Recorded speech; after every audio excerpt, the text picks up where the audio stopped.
Hello, my name is Paola and I'm going to be presenting on Chapter 12, which is Adaptation and Intercultural Competence. What really stood out to me from Chapter 12 as a first-generation American, my parents immigrated to the U.S. from Mexico, and while reading Chapter 12, I made a lot of personal connections to my own life and some of my own experiences, specifically in my observations and how my parents adjusted to American culture and some of the experiences and situations they went through. Because of that, I really wanted to explore Chapter 12 a bit more, and that's why I chose it for this presentation. So, Chapter 12 focuses on how people adapt when entering a new cultural environment and some of the skills they might develop so that they can better communicate in that environment. It covers well-known concepts like culture shock and assimilation, but also introduces models like the U-curve, which is this picture right here. That model kind of just shows some of the different stages somebody might go through when adjusting to a new culture. It also discusses cross-cultural adjustment, where communication plays a really big role. People either stay close to their home culture or gradually integrate into the new one, depending on communicative interactions like going to the grocery store or even ordering at a restaurant. Another big topic the chapter touches on is acculturation. I think I'm saying that correctly, but it's how individuals relate to both cultures. Some of the terms that the chapter introduces is bicultural, which is where somebody will identify with both cultures. It also introduces the term selective adaptation, which is where somebody will only adopt certain aspects of the host culture and reject other aspects of the culture. There's also a section on return cultural adjustment, which is what happens when somebody goes back to their home culture after being away for a while. This is explained with the W-curve model, which is this one right here. And it kind of just shows how readjustment can be just as hard as adjusting to a new culture. Finally, the chapter touches on intercultural communication competence, which explores how we can communicate both effectively and appropriately when interacting with people from different cultures. With my own cultural identity as a Mexican American, it's really shaped how I see this topic. Through my journey, I've always struggled with identifying with both cultures. Sometimes it's felt like I've had to choose one over the other. But growing up, I also saw how differently my mom and dad adjusted to American culture. My dad adjusted a lot faster than my mom. He had to learn English a lot quicker, and he was just constantly engaging with American culture in his job and through everyday interactions. My mom, on the other hand, was a stay-at-home mom, so she didn't have a lot of those same interactions my dad was having. Because of that, her integration into American culture was a lot slower and more limited. And that contrast really showed me how much of a role communication plays in shaping cultural adjustment. With verbal communication, one way that we can reduce cultural misunderstandings is by being more mindful of verbal communication styles. One of those being a language barrier. In my case, Mexico is a predominantly Spanish-speaking country compared to the U.S., where we speak English for the most part. There's also relational orientations to take into account.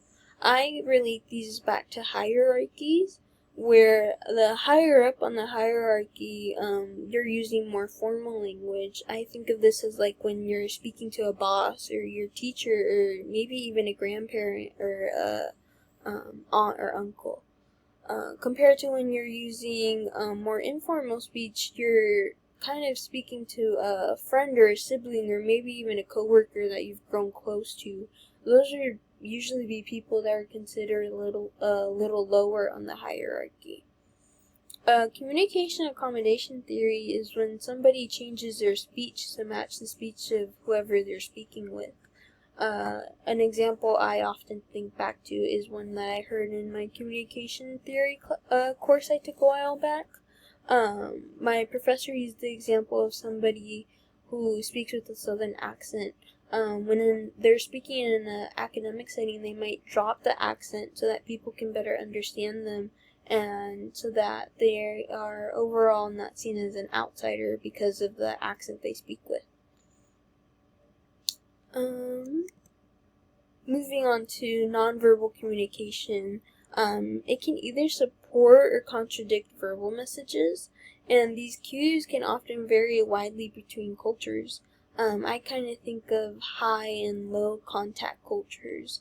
With Mexican and American culture, I think it can pretty much be categorized as, they can both be categorized as high contact cultures, but an example I often think back to is that in my Mexican family, greeting usually means a hug or a kiss on the cheek, but in American culture, that's not always the norm.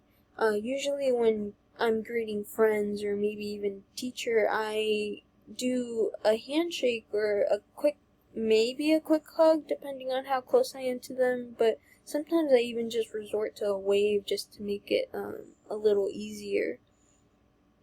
I think that kind of just shows how in that case of a greeting, Mexican culture is a little more high contact than American culture, so it can kind of bounce back and forth.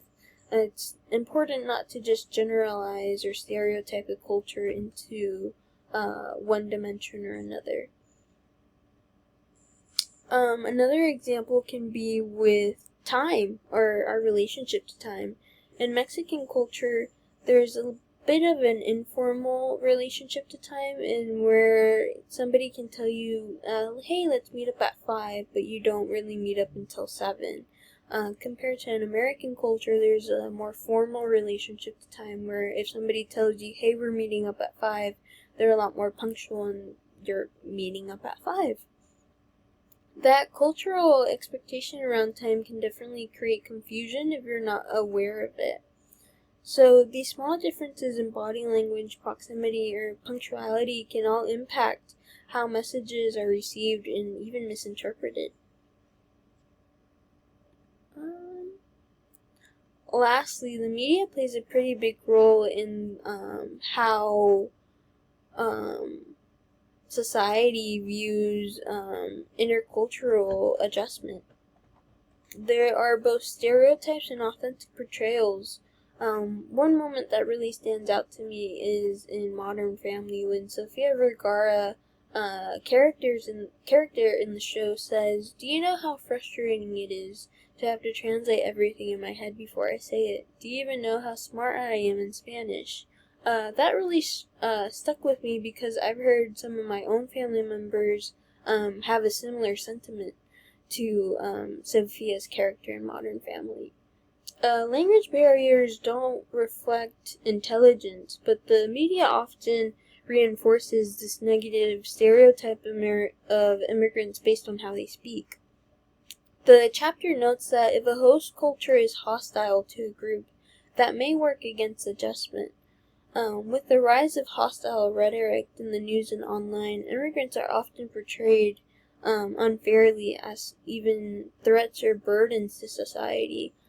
Down here you can see I just searched up the word immigrants and kind of took a screenshot of what came up, and a lot of the headlines on these news articles are kind of negative in their as they're talking about immigrants.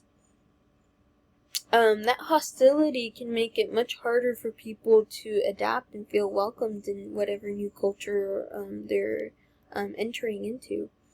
The media also has the opportunity to flip that narrative and has the potential to promote empathy and intercultural understanding by telling stories that are authentic and kind of show the reality of being an immigrant, and not even just an immigrant, but even a refugee or somebody that's just new to a culture, and kind of showing how adjustment is not what it's made out to be sometimes. So my final thoughts are that cultural adjustment is different for everyone. I think we have this common misconception that cultural adjustment is linear and that everybody kind of experiences it the same, which is something the book touches on and explains that that's not always true. Everybody has their own unique experiences with it and has their own different ways of going about cultural adjustment. It's also really just important to have empathy, patience, and overall awareness when interacting with people going through cultural adjustment. It can really help make that adjustment process easier for them. And yeah, I hope you enjoyed this presentation.